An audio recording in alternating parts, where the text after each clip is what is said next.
Article 334, titled Non-Metallic Sheet Cable or NM, specifically Section 334.10, addresses the use of Type NM cable in commercial or industrial occupancies. It states that Type NM cable shall not be installed where prohibited by 300.22c. Now, let's examine Article 300, which covers wiring methods. Section 300.22c clarifies that other articles of this code specify wiring methods that are permitted and not permitted for certain occupancies, special conditions, or equipment.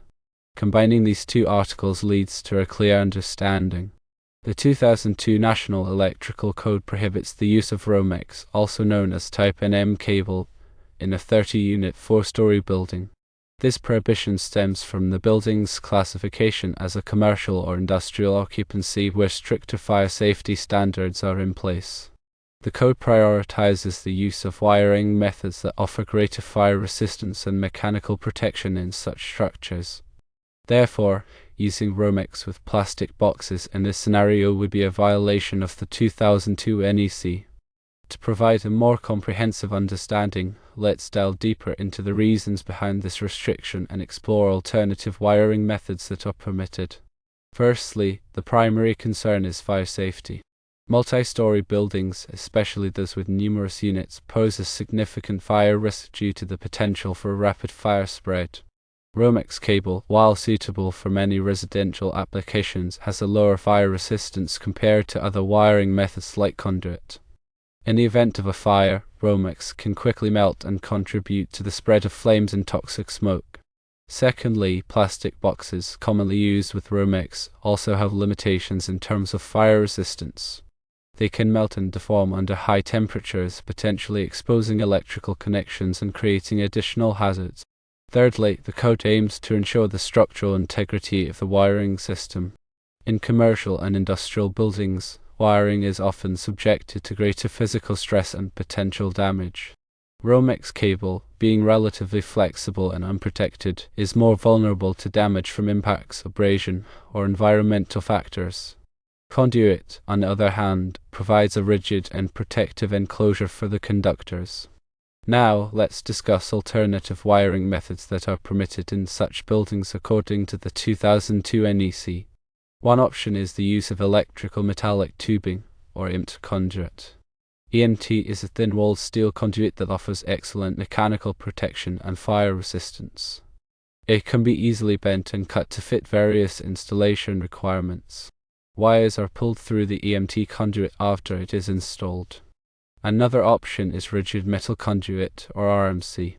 RMC is a heavier gauge steel conduit that provides even greater mechanical protection than EMT. It is typically used in areas where wiring is exposed to severe physical damage or corrosive environments. A third option is intermediate metal conduit, or IMC. INC is similar to RMC but is slightly lighter in weight.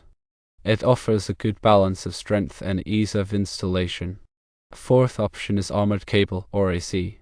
AC cable consists of conductors encased in a flexible metallic sheath. It provides a degree of mechanical protection and is often used in applications where conduit is difficult to install. A fifth option is metal-clad cable, or MC. MC cable is similar to AC cable, but has a more robust metallic sheath. It is suitable for both exposed and concealed installations. When using any of these alternative wiring methods, it is crucial to select the appropriate type and size of conductor for the intended application. The conductor ampacity must be sufficient to carry the load without overheating. Also, the wiring must be properly grounded to ensure electrical safety.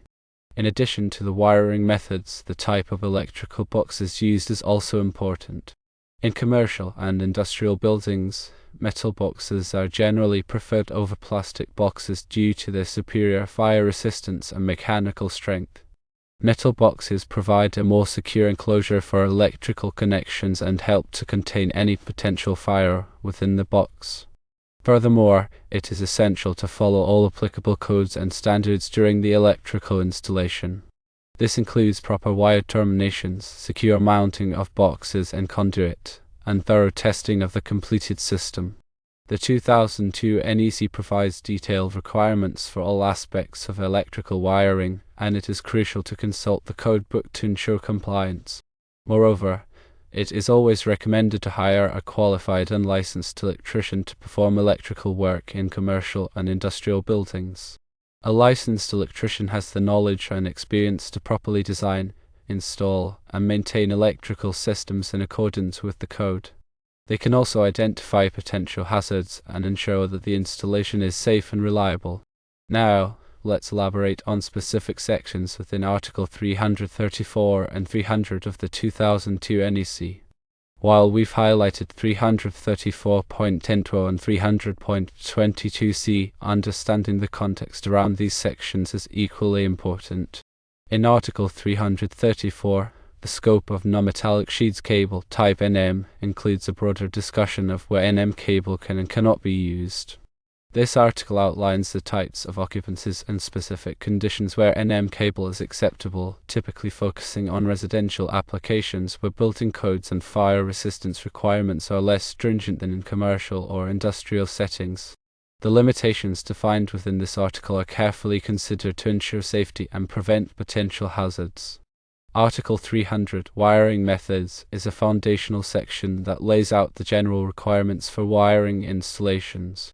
Section 300.22 specifically addresses wiring in ducts, plenums, and other environmental airspaces.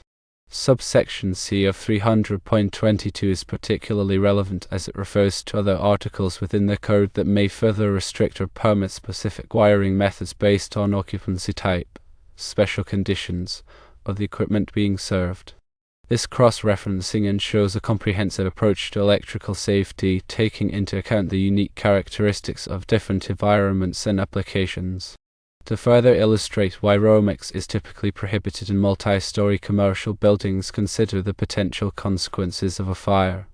In a large building with numerous occupants, a fire can spread rapidly through concealed spaces such as walls and ceiling. If Romex is used, the cable's insulation can quickly melt, releasing toxic fumes and contributing to the fire's intensity. The lack of a metallic conduit also means that there is no barrier to prevent the fire from spreading along the wiring path. In contrast, wiring methods like EMT or RMC provide a significant level of fire protection. The metal conduit acts as a barrier, slowing the spread of flames and preventing the release of toxic fumes. The conduit also helps to protect the conductors from physical damage, ensuring that the electrical system continues to function even during a fire. Furthermore, the use of metal boxes provides an additional layer of protection. Metal boxes are less likely to melt or deform in a fire, which helps to contain the flames and prevent them from spreading to other areas. In addition to fire safety, the NEC also considers other factors when determining the suitability of wiring methods. These factors include the potential for physical damage, exposure to moisture or corrosive substances, and the need for grounding and bonding. In commercial and industrial buildings, wiring is often subjected to harsher conditions than in residential buildings. For example, wiring may be exposed to chemicals, solvents, or extreme temperatures. It may also be subjected to physical abuse from equipment, machinery, or vehicular traffic. Therefore, wiring methods that are more robust and resistant to damage are required. In conclusion, the prohibition of Romex in multi-story commercial buildings is based on a combination of factors, including fire safety, physical protection, and environmental considerations. The NEC prioritizes the use of wiring methods that provide the highest level of safety and reliability in these types of buildings. While Romex may be suitable for some residential applications, it is not appropriate for use in situations where there is a greater risk of fire, physical damage, or environmental exposure. By adhering to the NEC and using the appropriate wiring methods, it is possible to ensure the safety and reliability of electrical systems in all types of buildings.